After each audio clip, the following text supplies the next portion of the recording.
Welcome back to Horns High Studios for another episode of 666 Seconds of Murder.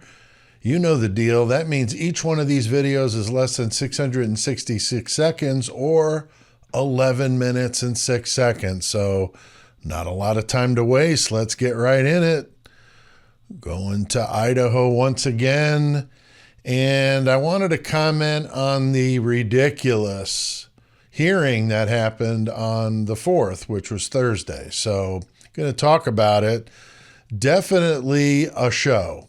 Definitely. So remember though, my videos are for informational purposes only. These are just opinions and speculation.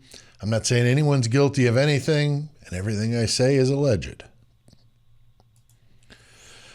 So, as most of you know, there was an emergency hearing in the case against Bryan Kohberger on Thursday in Latah County.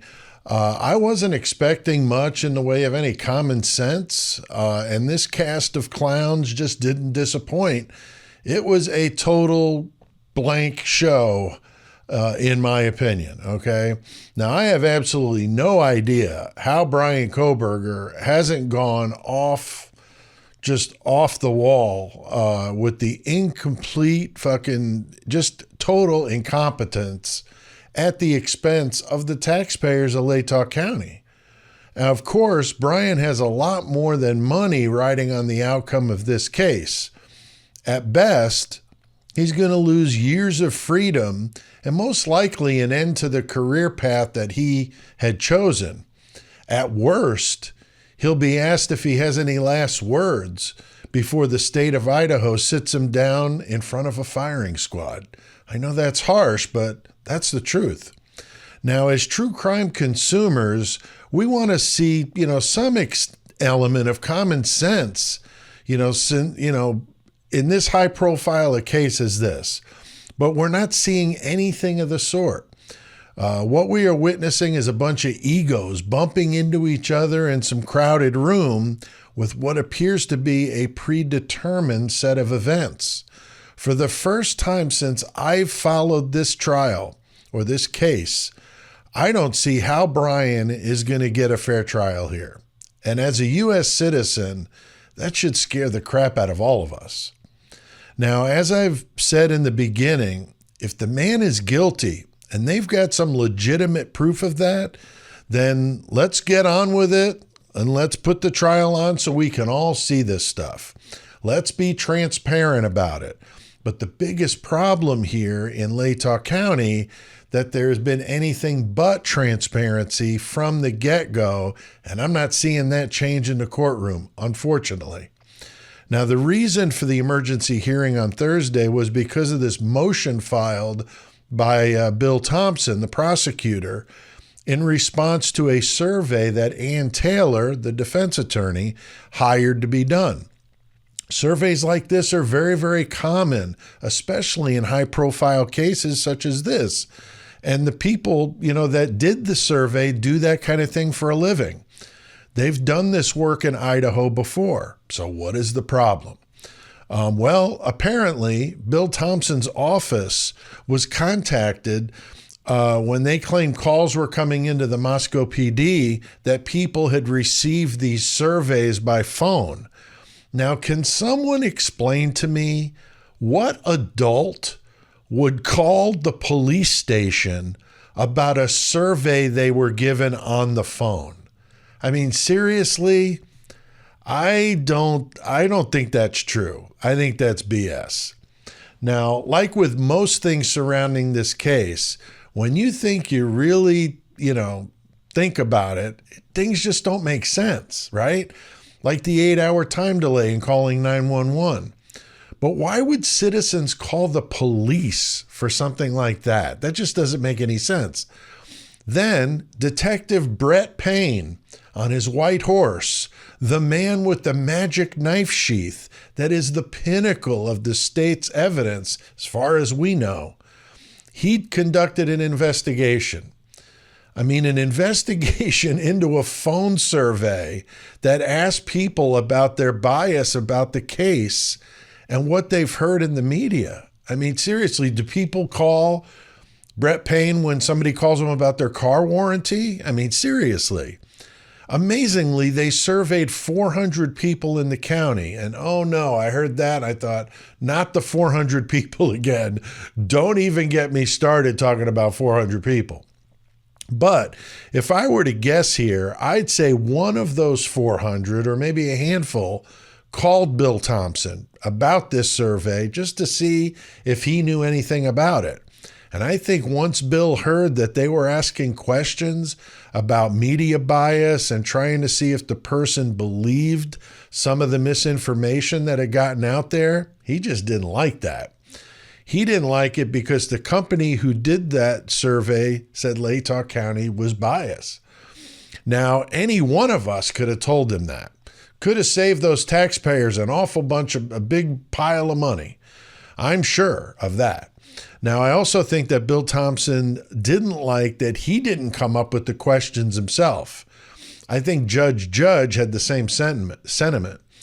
How dare the defense try and do their job and not clear it with either of them? Perish the thought. In the hearing, when Bill Thompson responded to what Ann Taylor said about the survey, he was really pissed off about it. You could hear it in his voice. But what cracked me up is that to cover this like deflated ego of his, he claimed his outrage was that the questions in the survey could possibly paint Bryan Kohberger in a negative light. I mean, are you kidding me with this guy? Since when has he cared one bit about Bryan Kohberger? I mean, I just think that was just total theatrics. Now, if Bill really was concerned about Bryan's rights, then why did he decide to put out even more of a spotlight on this by mentioning it in this televised hearing? He ganged up with the judge against Ann Taylor, and I didn't think that was right. I mean, I may not agree with the way she's running this defense, but she certainly didn't deserve that. I mean, would she have been treated any differently if she were a man? That's certainly a question you can ask. So what was the outcome of it? Well, Ann Taylor was basically forced into having to mention the 2 additional counties that they planned to survey next to have a comparison against Latah County. But that's now on hold. They'll be having another hearing about whether or not they're going to try and salvage the survey that had already been done, or if they're going to require Ann to have it done all over again. Again, the expense to the taxpayers is already high in this case, so what are we doing things over again for? This is ridiculous. To me, it seems like Judge is clueless and appears to lean on Bill Thompson to kind of steer the ship. I mean, at least that's my impression of it. He's like the Judge Ito of the Idaho 4 trial here. We all know how that circus played out, and I fear we're going to have a wishy-washy judge that doesn't have a firm hold on the courtroom. Now, I just can't believe that Bill Thompson has the nerve to get all preachy about this survey and thinks it's okay to play games not turning over evidence, and when they do turn it over, it's partial this and audio not matching with video. I mean, that is just such a colossal waste of time. How is that a good use of tax dollars? These prosecutors should have to put everything in an orderly format so the defense can just dive into it and figure it out, instead of having to play these ridiculous games at, again, the taxpayer's expense. If the prosecution is still legitimately waiting on labs from the FBI, how is that even possible 18 months after the crimes? I mean, funny how Oftrum Labs turned their stuff around in a day or two, but we're still waiting for certain things 18 months later. I'm not buying it. Just doesn't pass the smell test with me. The only prayer that Bryan has is if they move this trial to a different county. I mean, there's no way he's going to get a fair anything there in Latah. The fact that this entire emergency hearing is a shining example of how much they are all intertwined over there. There is no jury they can seat that doesn't have a strong tie to the area, the university, or both. And as I've said before, it's like a mix of The Twilight Zone, Children of the Corn. I'm throwing in now Twin Peaks and The Sopranos. Okay, it's a mix of all of that. It is a bizarre place that seems like it's ripped from the pages of some trashy pulp fiction.